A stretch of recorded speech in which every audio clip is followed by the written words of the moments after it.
नमो भगवते वासुदेवाय। जय श्री हरि। आप सभी का हमारे YouTube चैनल पर हार्दिक स्वागत है। तो आप सभी को कामिका एकादशी व्रत की हार्दिक शुभकामनाएं। आज हम आपको सुना रहे हैं कामिका एकादशी व्रत की बड़ी ही पावन कथा। इस कथा को श्रद्धा भाव से पूरा अवश्य सुनिएगा। जो भी मनुष्य श्रद्धा के साथ इसका महात्म श्रवण करता है वह सब पापों से मुक्त हो श्री विष्णु लोक में जाता है। तो प्रेम से बोले लक्ष्मी नारायण भगवान की जय हो। एक बार युधिष्ठिर ने पूछा, हे गोविंद, हे वासुदेव, आपको नमस्कार है। सावन के कृष्ण पक्ष में कौन सी एकादशी होती है? कृपया उसका वर्णन कीजिए। तब भगवान श्री कृष्ण बोले, हे राजन, मैं तुम्हें एक पाप नाशक उपाख्यान सुनाता हूँ, जिसे पूर्व काल में ब्रह्मा जी ने नारद जी के पूछने पर कहा था। नारद जी ने प्रश्न किया, भगवान कमलासन, मैं आपसे ये सुनना चाहता हूँ कि सावन के कृष्ण पक्ष में जो एकादशी होती है उसका क्या नाम है, उसके कौन से देवता हैं तथा उससे कौन सा पुण्य होता है? हे प्रभु, ये सब बताइए। ब्रह्मा जी ने कहा, हे नारद, सुनो, मैं संपूर्ण लोकों के हित की इच्छा से तुम्हारे प्रश्न का उत्तर दे रहा हूँ। सावन मास में जो कृष्ण पक्ष की एकादशी होती है उसका नाम कामिका है। उसके स्मरण मात्र से वाजपेय यज्ञ का फल मिलता है।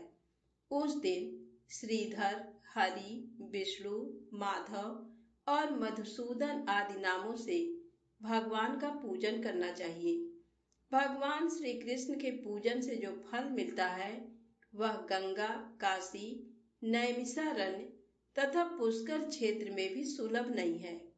सिंह राशि के बृहस्पति होने पर तथा व्यतिपात और दंड योग में गोदावरी स्नान से जिस फल की प्राप्ति होती है वही फल भगवान श्री कृष्ण के पूजन से भी मिलता है।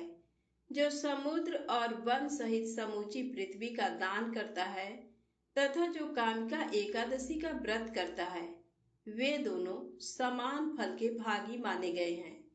जो ब्याई हुई गाय को अन्यान्य सामग्रियों सहित दान करता है उस मनुष्य को जिस फल की प्राप्ति होती है वही कामिका का व्रत करने वाले को मिलता है। जो नर श्रेष्ठ सावन मास में भगवान श्रीधर का पूजन करता है उसके द्वारा गंधर्वों और नाग सहित संपूर्ण देवताओं की पूजा हो जाती है। अतः पाप भीरु मनुष्यों को यथाशक्ति पूरा प्रयत्न करके कामिका के दिन श्री हरि का पूजन करना चाहिए। जो पाप रूपी पंख से भरे हुए संसार समुद्र में डूब रहे हैं उनका उद्धार करने के लिए कामिका का व्रत सबसे उत्तम है। अध्यात्म विद्या परायण पुरुषों को जिस फल की प्राप्ति होती है उससे बहुत अधिक फल कामिका व्रत का सेवन करने वालों को मिलता है। कामिका का व्रत करने वाला मनुष्य रात्रि में जागरण करके न तो कभी भयंकर यमराज का दर्शन करता है और न कभी दुर्गति में पड़ता है। लाल, मणि, मोती, वैदूर्य और मूंगे आदि से पूजित होकर भी भगवान विष्णु वैसे संतुष्ट नहीं होते जैसे तुलसी दल से पूजित होने पर होते हैं। जिसने तुलसी की मंजरियों से श्री केशव का पूजन कर लिया है उसके जन्म भर का पाप निश्चय ही नष्ट हो जाता है। जो दर्शन करने पर सारे पाप समुदाय का नाश कर देती है, स्पर्श करने पर शरीर को पवित्र बनाती है, प्रणाम करने पर रोगों का निवारण करती है, जल से सींचने पर यमराज को भी भय पहुंचाती है, आरोपित करने पर भगवान श्री कृष्ण के समीप ले जाती है और भगवान के चरणों में चढ़ाने पर मोक्ष रूपी फल प्रदान करती है, उस तुलसी देवी को नमस्कार है। जो मनुष्य एकादशी को दिन रात दीपदान करता है उसके पुण्य की संख्या चित्रगुप्त भी नहीं जानते। एकादशी के दिन भगवान श्री कृष्ण के सम्मुख जिसका दीपक जलता है, उसके पितर स्वर्ग लोक में स्थित होकर अमृत पान से तृप्त होते हैं। घी अथवा तिल के तेल से भगवान के सामने दीपक जलाकर मनुष्य देह त्याग के पश्चात करोड़ों दीपकों से पूजित हो स्वर्ग लोक में जाता है। भगवान श्री कृष्ण कहते हैं, हे युधिष्ठिर, ये तुम्हारे सामने मैंने कामिका एकादशी की महिमा का वर्णन किया है। कामिका सब पातकों को हरने वाली है, अतः मानव को इसका व्रत अवश्य करना चाहिए। ये स्वर्ग लोक तथा महान पुण्य फल प्रदान करने वाली है। जो मनुष्य श्रद्धा के साथ इसका महात्म श्रवण करता है, वह सब पापों से मुक्त हो श्री विष्णु लोक में जाता है। पौराणिक कथा के अनुसार एक गांव में वीर छत्री रहता था, जो कि नेक दिल का व्यक्ति था, लेकिन स्वभाव में बहुत क्रोधित था। इसी कारण आए दिन उसकी किसी न किसी के साथ हाथापाई हो जाती थी। क्रोधित स्वभाव के कारण ही एक दिन छत्री की लड़ाई एक ब्राह्मण से हो गई। छत्री अपने क्रोध पर नियंत्रण नहीं कर सका और उसने हाथापाई के दौरान एक ब्राह्मण की हत्या कर दी। इस कारण छत्री पर ब्राह्मण हत्या का दोष लगा। छत्री को अपनी गलती का एहसास हुआ और इसका प्रायश्चित करने के लिए उसने ब्राह्मण के दाह संस्कार में शामिल होना चाहा, लेकिन पंडितों ने उसे ब्राह्मण की क्रिया में शामिल होने से मना कर दिया। ब्राह्मणों ने छत्री से कहा कि तुम ब्राह्मण की हत्या के दोषी हो, इस कारण उसे धार्मिक और सामाजिक कार्यों से भी बहिष्कार कर दिया गया। इन सभी कारणों से परेशान होकर छत्री ने ब्राह्मणों से पूछा कि कोई ऐसा उपाय बताएं जिससे मैं इस दोष से मुक्त हो सकूं। तब ब्राह्मणों ने छत्री को कामिका एकादशी व्रत के बारे में बताया। पहलवान ने सावन माह की कामिका एकादशी का व्रत रखा और विधि विधान से इसका पालन किया। एक दिन छत्री को नींद में भगवान श्रीहरि विष्णु के दर्शन हुए। भगवान विष्णु ने छत्री से कहा कि तुम्हें पापों से मुक्ति मिल गई है। इस घटना के बाद से ही कामिका एकादशी का व्रत रखा जाने लगा। तो प्रेम से बोले विष्णु भगवान की जय हो। अब आइए सुनते हैं श्री राधा रानी की बड़ी ही पावन कथा। एक बार नारद मुनि ने पृथ्वी लोक पर राधा नाम की महिमा सुनी और सुना कि वह श्री कृष्ण की सबसे बड़ी भक्त हैं। नारद जी को लगता था कि वह श्री हरि के सबसे बड़े भक्त हैं। अपने मन की शंका का निवारण करने के लिए नारद जी श्री कृष्ण के पास गए। श्री कृष्ण तो अंतर्यामी है, समझ गए कि नारद जी के मन में क्या शंका चल रही है। श्री कृष्ण भगवान ने सोचा, नारद जी को राधा रानी के प्रेम और भक्ति का अनुभव करवाना ही पड़ेगा। जब नारद जी श्री कृष्ण के पास आए तो श्री कृष्ण भगवान अपना सिर पकड़कर बैठे थे।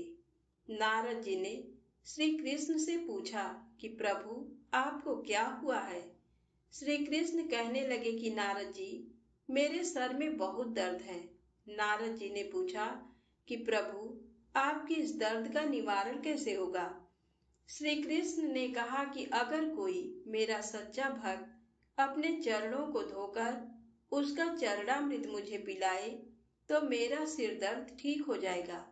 नारद जी सोचने लगे कि मैं श्रीहरि का सबसे सच्चा भक्त हूँ, लेकिन श्री कृष्ण को अपने चरणों का चरणामृत पिलाने से मुझे नरक तुल्य पाप लगेगा, इसलिए ऐसा पाप मैं अपने सिर पर नहीं ले सकता। नारद जी ने रुक्मिणी जी और बाकी रानियों से इस समस्या को सुनाया, लेकिन कोई भी इस पाप को अपने सर पर लेने को तैयार ना हुआ। नारद जी को राधा रानी की याद आई कि वह भी तो श्री कृष्ण की सच्ची भक्त हैं। नारद जी ने जाकर सारा प्रसंग राधा रानी को सुनाया। राधा रानी ने उसी समय एक बर्तन में जल लेकर अपने चरणों को धोकर वह जल नारद जी को दिया और कहा कि जल्दी से जाकर इसे श्री कृष्ण को दे दो। राधा रानी नारद जी से कहने लगी, मैं जानती हूँ कि इस बात के लिए मुझे नर्क तुल्य पाप लगेगा। राधा रानी ने आगे नारद जी से कहा कि श्री कृष्ण के दर्द के निवारण के लिए मैं कोई भी पाप अपने सिर पर लेने को तैयार हूँ। नारद जी श्री कृष्ण के पास गए तो श्री कृष्ण मंद मंद मुस्कुरा रहे थे। अब तक नारद जी समझ गए कि राधा रानी श्री कृष्ण से निश्चल प्रेम करती हैं और उनकी सबसे बड़ी भक्त हैं, और श्री कृष्ण ने ये सारी लीला मुझे ये एहसास कराने के लिए रची है। तो प्रेम से बोले राधे सरकार की जय हो। अब आइए सुने तुलसी दल की महिमा कथा। एक बार महर्षि नारद के मन में तुलसी दल की महिमा संसार को बताने की इच्छा हुई। बस क्या था, वे द्वारकाधीश श्री कृष्ण की परम उपासिका पत्नी सत्यभामा जी के महल में पहुंच गए। वहां उनका बहुत स्वागत हुआ। सत्यभामा जी ने नारद जी से पूछा, मुनिवर, क्या शास्त्र पुराण वेद उपनिषद आदि में कोई ऐसा साधन बताया गया है जिसके अनुष्ठान से मुरली मनोहर प्रभु श्याम सुंदर जन्म जन्मांतर युग युगांतर कल्प कल्पांतर तक हमें प्रेमी पति के ही रूप में प्राप्त हो सके? देवर्षि नारद ने मुस्कुराते हुए कहा, इसके लिए एक बहुत सरल साधन है। जो वस्तु पूरी श्रद्धा से सुयोग्य पात्र को शुभ अवसर पर प्रदान की जाती है, वह परलोक में और अन्य जन्मों में अनंत गुना होकर दाता को प्राप्त होती है। आप अपने पति भगवान श्री कृष्ण को ही शुभ मुहूर्त में श्रद्धा पूर्वक किसी सत्पात्र ब्राह्मण को दान कर दें। इस विशिष्ट दान से श्री कृष्ण सदा के लिए आपको ही पति के रूप में प्राप्त होते रहेंगे। नारद जी के मुंह से ये बात सुनकर सत्यभामा जी ने कहा, संयोग से जब आप उपस्थित हैं तो मैं दूसरा सत्पात्र कहाँ ढूंढूंगी? इससे बढ़कर मेरा सौभाग्य क्या होगा? आप ही मेरा ये पवित्र कार्य संपादित करा दें और मेरी प्रार्थना स्वीकार कर इस महादान को आप ही ग्रहण करने की कृपा करें। नारद जी ने अपनी स्वीकृति दे दी और संकल्प पढ़कर सत्यभामा जी द्वारा दिए गए पति दान को ग्रहण कर लिया। इसके बाद सत्यभामा जी और नारद जी श्री कृष्ण के पास गए। नारद जी ने उनसे कहा, भगवान, सत्यभामा जी द्वारा अब आप मुझको दान दिए जा चुके हो। मेरी बीड़ा उठाइए और चलिए मेरे साथ। श्री कृष्ण को नारद जी के साथ जाते देखकर सभी रानियां घबरा गईं। सत्यभामा जी से सारी बात ज्ञात होने पर वे कहने लगी, अरे बावरी, तुमने ये क्या किया? क्या कभी अपने पति का भी दान किया जाता है? अत्यंत दीनता से रानियों ने नारद जी से कहा, देवर्षि, क्या इसका कोई समाधान है? नारद जी ने कहा, एक समाधान है। श्री कृष्ण के बराबर अन्य किसी वस्तु का दान कर दिया जाए। फिर क्या था? सभी रानियों ने पल भर में ही श्री कृष्ण को तराजू के एक पलड़े पर बिठा दिया और दूसरे पलड़े पर अनंत रत्न स्वर्ण आभूषण आदि बहुमूल्य पदार्थ रख दिए। किंतु भगवान को कौन किस वस्तु से तौल सकता है? अंत में सभी रानियां श्री कृष्ण के विरह की संभावना से प्रेम विह्वल होकर अश्रुपात करने लगी। तब प्रभु का संकेत पाकर सत्यभामा जी ने एक तुलसी दल तराजू के दूसरे पलड़े पर रख दिया। प्रभु का पलड़ा तुलसी दल की तुलना में हल्का पड़ गया। केवल तुलसी दल ही पलड़े पर रह गया। अन्य सभी वस्तुएं पलड़े से हटा दी गईं। प्रभु के द्वारा तुलसी दल की महामहिमा देखकर सभी रानियां अत्यंत प्रसन्न हो गईं। तुलसी दल की महिमा का यही रहस्य भगवान को जगत को दिखाना था। भगवान ऐसे भक्त वत्सल हैं कि यदि कोई एक तुलसी दल एवं एक चुल्लू जल भी भगवान को प्रेम से अर्पण करता है तो वे भक्त के हाथ स्वयं बिक जाते हैं। तुलसी भगवान विष्णु को अत्यंत प्रिय हैं, इसलिए वैष्णवी नाम से जानी जाती हैं। तुलसी के एक पत्ते से भगवान विष्णु श्री कृष्ण की पूजा करने से मनुष्य वैष्णवत्व प्राप्त करता है। तो प्रेम से बोले श्री हरि विष्णु भगवान की जय हो, तुलसी माता की जय हो। आइए सुने भगवान श्री कृष्ण के भक्त बिल्व मंगल की कथा। दक्षिण प्रदेश में कृष्णवीड़ा नदी के तट पर एक ग्राम में रामदास नामक भगवत भक्त ब्राह्मण निवास करते थे। उन्हीं के पुत्र का नाम बिल्व मंगल था। पिता ने यथासाध्य पुत्र को धर्म शास्त्रों की शिक्षा दी थी।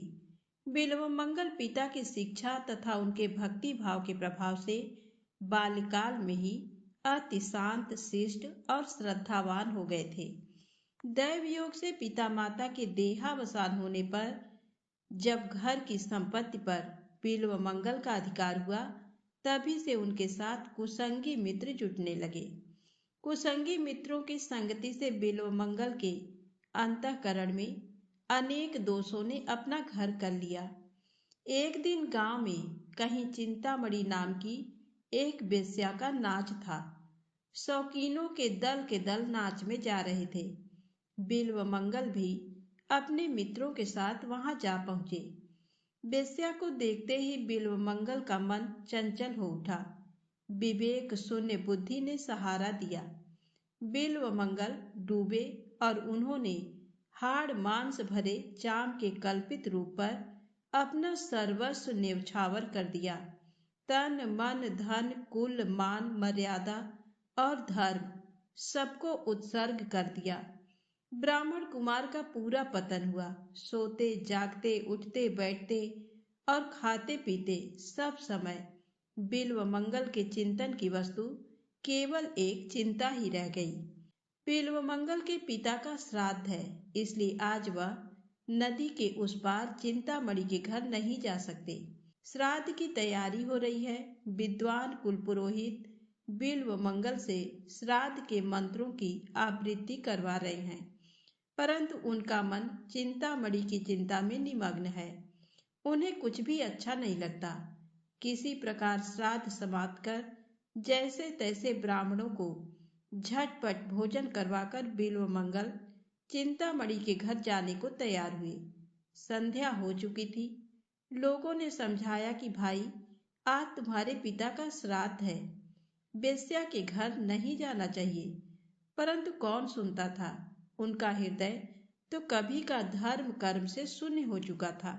बिल्व मंगल दौड़कर नदी के किनारे पहुंचे। भगवान की माया अपार है। अकस्मात प्रबल वेग से तूफान आया और उसी के साथ मूसलाधार वर्षा होने लगी। आकाश में अंधकार छा गया। बादलों की भयानक गर्जना और बिजली की कड़कड़ाहट से जीव मात्र भयभीत हो गए। रात दिन नदी में रहने वाले केवटों ने भी नाव को किनारे बांधकर वृक्षों का आश्रय लिया, परंतु बिल्व मंगल पर इन सब का कोई असर नहीं पड़ा। उसने केवटों से उस पार ले चलने को कहा, बार बार विनती की, उतराई का भी गहरा लालच दिया, परंतु मृत्यु का सामना करने को कौन तैयार होता। सबने इनकार कर दिया। ज्यों ही ज्यों विलंब होता था, त्यों ही त्यों बिल्व मंगल की व्याकुलता बढ़ती जाती थी। अंत में वह अधीर हो उठे और ये वेश्या चिंतामणि के प्रति उनकी प्रबल आसक्ति ही थी कि वे कुछ भी आगा पीछा न सोचकर तैर कर पार जाने के लिए सहसा नदी में कूद पड़े। भयानक दुस्साहस का कर्म था, परंतु कामातुराणाम न भयम न लज्जा, अर्थात कामातुर व्यक्ति को न भय न लज्जा आती है। संयोगवश नदी में एक मुर्दा बहा जा रहा था। बिल्व मंगल तो बेहोश थे।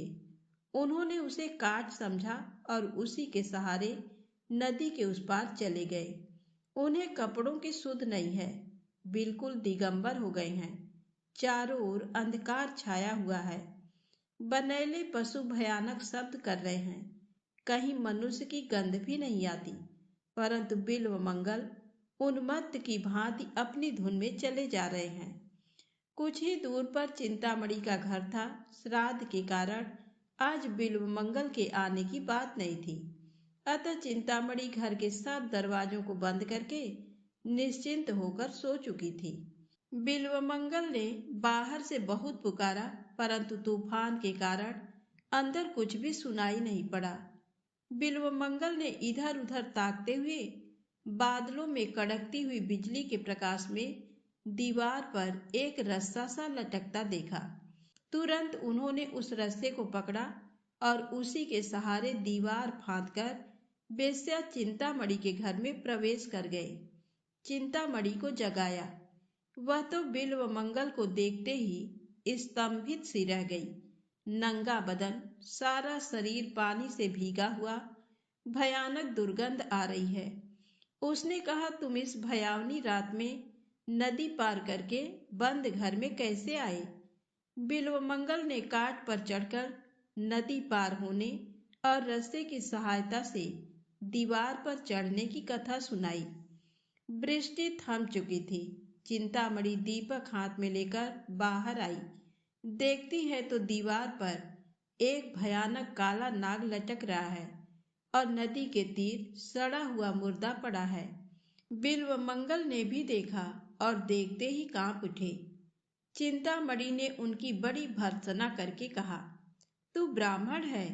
अरे, आज तेरे पिता का श्राद्ध था, परंतु एक हाड़ मांस की पुतली पर तो इतना आसक्त हो गया कि अपने सारे धर्म कर्म को तिलांजलि देकर इस डरावनी रात में मुर्दे और सांप की सहायता से यहाँ दौड़ा आया।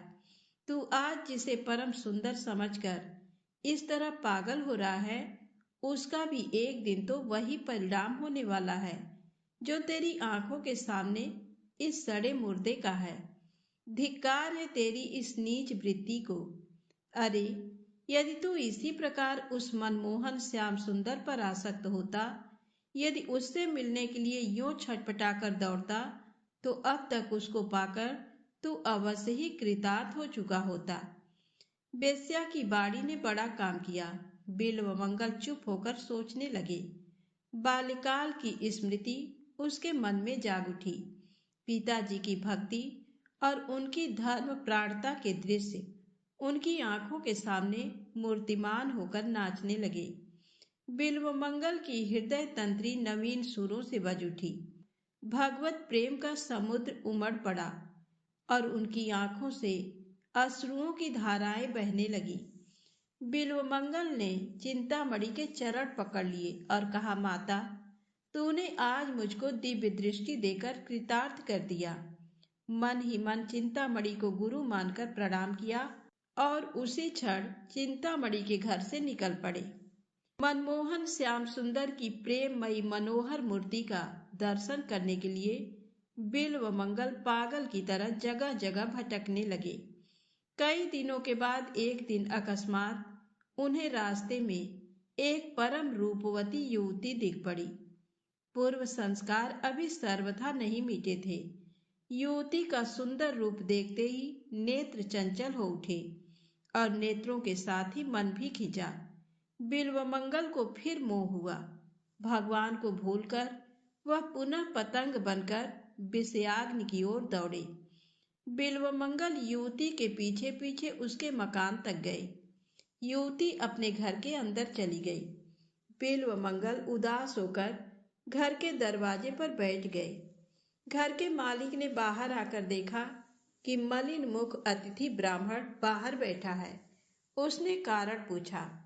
बिल्वमंगल ने कपट छोड़कर सारी घटना सुना दी और कहा कि मैं एक बार फिर उस युवती को प्राण भरकर देख लेना चाहता हूँ। तुम उसे यहाँ बुलवा दो। युवती उसी गृहस्थ की धर्म पत्नी थी। गृहस्थ ने सोचा कि इसमें हानि ही क्या है, यदि उसके देखने से ही इसकी तृप्ति होती हो तो अच्छी बात है। अतिथि वत्सल गृहस्थ अपनी पत्नी को बुलाने के लिए अंदर गया। इधर बिल्वमंगल के मन समुद्र में तरह तरह की तरंगों का तूफान उठने लगा। दीन वत्सल भगवान ने अज्ञान से अंधे बिल्वमंगल को दिव्य चक्षु प्रदान किए। उसको अपनी अवस्था का यथार्थ ज्ञान हुआ। हृदय शोक से भर गया और न मालूम क्या सोचकर उन्होंने पास के बेल के पेड़ से 2 कांटे तोड़ लिए। इतने में ही गृहस्थ की धर्म पत्नी वहां आ पहुंची। बिल्वमंगल ने उसे फिर देखा और मन ही मन अपने को धिक्कार देकर कहने लगा कि अभागी आंखें, यदि तुम ना होती तो आज मेरा इतना पतन क्यों होता। इतना कहकर बिल्वमंगल ने, चाहे ये उनकी कमजोरी हो या और कुछ, उस समय उन चंचल नेत्रों को दंड देना ही उचित समझा और तत्काल उन दोनों कांटों को दोनों आंखों में भोंक लिया। आंखों से रुधिर की धारा बहने लगी। बिल्वमंगल हंसता और नाचता हुआ हरी ध्वनि से आकाश को गुजारने लगा। गृहस्थ को और उसकी पत्नी को बड़ा दुख हुआ, परंतु वे बेचारे निरुपाय थे। बिल्वमंगल का बचा खुचा चित्तमल भी आज सारा नष्ट हो गया और अब तो वह उस अनाथ के नाथ को अति शीघ्र पाने के लिए बड़े ही व्याकुल हो उठे। परम प्रियतम श्री कृष्ण के वियोग की दारुण व्यथा से उनकी फूटी आंखों ने 24 घंटे आंसुओं की झड़ी लगा दी। न भूख का पता है, न प्यास का, न सोने का ज्ञान है और न जगने का। कृष्ण कृष्ण की पुकार से दिशाओं को गुंजाते हुए बिल्वमंगल जंगल जंगल और गांव गांव में घूमते रहे। जिस दीन बंधु के लिए जानबूझकर आंखें फोड़ी, जिस प्रियतम को पाने के लिए ऐस आराम पर लात मारी, वह मिलने में इतना विलंब करे, ये भला किसी से कैसे सहन हो। पर जो सच्चे प्रेमी होते हैं, वे प्रेम के विरह में जीवन भर रोया करते हैं, सहस्त्रों आपत्तियों को सहन करते हैं, परंतु उस पर दोषारोपण कदापि नहीं करते। उनको अपने प्रेम में कभी कोई दोष दिखता ही नहीं। ऐसे प्रेमी के लिए प्रेमास्पद को भी चैन नहीं पड़ता, उसे दौड़कर आना ही पड़ता है। आज अंधा बिल्वमंगल श्री कृष्ण प्रेम में मतवाला होकर जहां तहां भटक रहा है। कहीं गिर पड़ता है, कहीं टकरा जाता है, अन्न जल का तो कोई ठिकाना ही नहीं। ऐसी दशा में प्रेम में श्री कृष्ण कैसे निश्चिंत रह सकते हैं। एक छोटे से गोपालक के वेश में भगवान बिल्वमंगल के पास आकर अपनी मुनि मन मोहिनी मधुर वाणी से बोले, सूरदास जी, आपको बड़ी भूख लगी होगी। मैं कुछ मिठाई लाया हूँ, जल भी लाया हूँ, आप इसे ग्रहण कीजिए। बिल्वमंगल के प्राण तो बालक के उस मधुर स्वर से ही मोहे जा चुके थे। उनके हाथ का दुर्लभ प्रसाद पाकर तो उनका हृदय हर्ष के हिलोरों से उछल उठा। बिल्वमंगल ने बालक से पूछा, भैया, तुम्हारा घर कहाँ है? तुम्हारा नाम क्या है? तुम क्या किया करते हो? बालक ने कहा, मेरा घर पास ही है। मेरा कोई खास काम नहीं। जो मुझे जिस नाम से पुकारता है, मैं उसी से बोलता हूँ। गाँव में चराया करता हूँ। बिल्वमंगल बालक की बीड़ा विनंदित वाणी सुनकर विमुग्ध हो गए। बालक जाते जाते कह गया कि मैं रोज आकर आपको भोजन करवा जाया करूंगा। बिल्वमंगल ने कहा, बड़ी अच्छी बात है, तुम आया करो। बालक चला गया और बिल्वमंगल का मन भी साथ लेता गया। मंचोर तो उसका नाम ही ठहरा। अनेक प्रकार की सामग्रियों से भोग लगाकर भी लोग जिनकी कृपा के लिए तरसा करते हैं, वही कृपा सिंधु रोज बिल्वमंगल को अपने कर कमलों से भोजन करवाने आते हैं। धन्य है भक्त के लिए भगवान क्या क्या नहीं करते। बिल्वमंगल अब तक तो ये नहीं समझे कि मैंने जिसके लिए फकीरी का बाना लिया और आंखों में कांटे चुभाए, वह बालक वही है। परंतु उस गोप बालक ने उनके हृदय पर इतना अधिकार अवश्य जमा लिया कि उनको दूसरी बात का सुनना भी असह्य हो उठा। एक दिन बिल्वमंगल मन ही मन विचार करने लगे कि सारी आपने छोड़कर यहाँ तक आया, यहाँ ये नई आफत आ गई। स्त्री के मोह से छूटा तो इस बालक ने मोह में घेर लिया। ऐसा सोच ही रहे थे कि वह रसिक बालक उनके पास आ बैठा और अपना दीवाना बना देने वाली वाणी से बोला, बाबा जी, चुपचाप क्या सोचते हो? वृंदावन चलोगे? वृंदावन का नाम सुनते ही बिल्वमंगल का हृदय हरा हो गया, परंतु अपनी असमर्थता प्रकट करते हुए बोले, भैया, मैं अंधा वृंदावन कैसे जाऊं? बालक ने कहा, ये लो मेरी लाठी, मैं इसे पकड़े पकड़े तुम्हारे साथ चलता हूँ। बिल्वमंगल का मुख खिल उठा। लाठी पकड़कर भगवान भक्त के आगे आगे चलने लगे। धन्य है भगवान की दयालुता, भक्त की लाठी पकड़कर मार्ग दिखाते हैं। थोड़ी सी दूर जाकर बालक ने कहा, लो वृंदावन आ गया, अब मैं जाता हूँ। बिल्वमंगल ने बालक का हाथ पकड़ लिया। हाथ का स्पर्श होते ही सारे शरीर में बिजली सी दौड़ गई। सात्विक प्रकाश से सारे द्वार प्रकाशित हो उठे।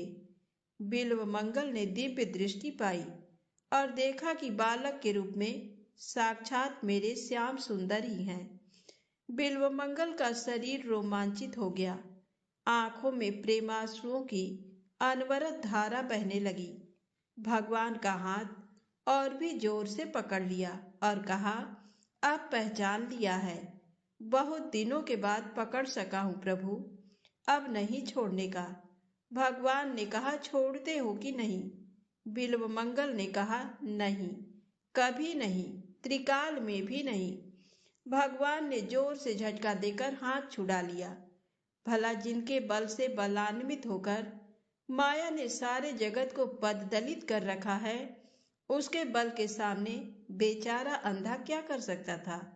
परंतु उसने एक ऐसी रज्जू से उनको बांध लिया था कि जिससे छूट कर जाना उनके लिए बड़ी टेढ़ी खीर थी।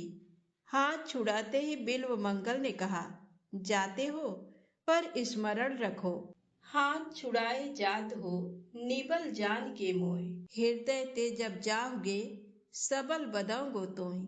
भगवान नहीं जा सके, जाते भी कैसे, प्रतिज्ञा कर चुके हैं। भगवान ने बिल्वमंगल की आंखों पर अपना कोमल कर कमल फिराया। उसकी आंखें खुल गईं। नेत्रों से प्रत्यक्ष भगवान को देखकर उनकी भुवन मोहिनी अनूप रूप राशि के दर्शन पाकर बिल्वमंगल अपने आप को संभाल नहीं सका। वह चरणों में गिर पड़ा और प्रेमाश्रुओं से प्रभु के पावन चरण कमलों को धोने लगा। भगवान ने उठाकर उसे अपनी छाती से लगा लिया। भक्त और भगवान के मधुर मिलन से समस्त जगत में मधुरता छा गई। देवता पुष्प वृष्टि करने लगे। संत भक्तों के दल नाचने लगे।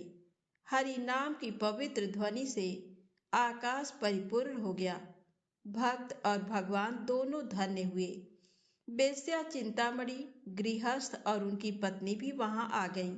भक्त के प्रभाव से भगवान ने उन सबको अपना दिव्य दर्शन देकर कृतार्थ किया। बिल्वमंगल जीवन भर भक्ति का प्रचार करके भगवान की महिमा बढ़ाते रहे और अंत में गोलोक धाम पधारे। तो प्रेम से बोले, भक्त और भगवान की जय हो।